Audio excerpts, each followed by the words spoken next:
29 na elementary at primary schools sa bayan ng Madalag sa Aklan. Karamihan po dito, nasa kabundukan. Tulad na lang ng mga paaralan na unang beses napuntahan ng ating Kapuso Foundation team. Ano kaya ang natuklasan ng Kapuso team sa Aklan, ang tinaguriang pinakamatandang probinsya sa Pilipinas? Sa tunog ng bakal na nagsisilbi nilang batingaw, nagsisimula ang isang araw sa isa sa mga pinakamalayong paaralan sa bayan ng Madalag sa Aklan, ang Maria Cristina Elementary School.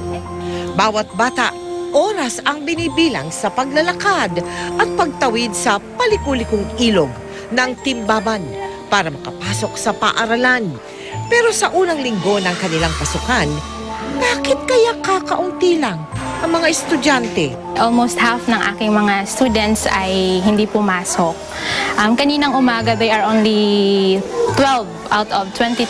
Siguro po dahil walang gamit. Mostly kasi yun yung reason. Out of 12, dalawa lang yung may gamit. Ganitong hirap din ang dinanas ni Teacher Vanji noong siya'y mag-aaral pa lamang. Dahil sa layo, batid niya na mabibilang lang ang makakapagtapos ng kolehiyo mula sa malalayong paaralan tulad ng Maria Cristina.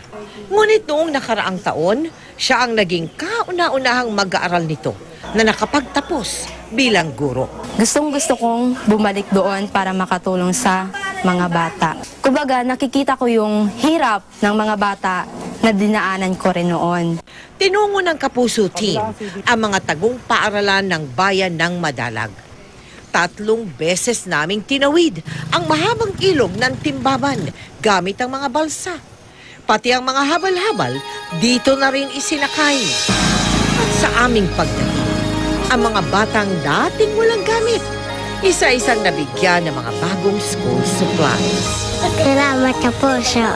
Malayo man sila, kayo ang naging tulay ng kanilang unang hakbang.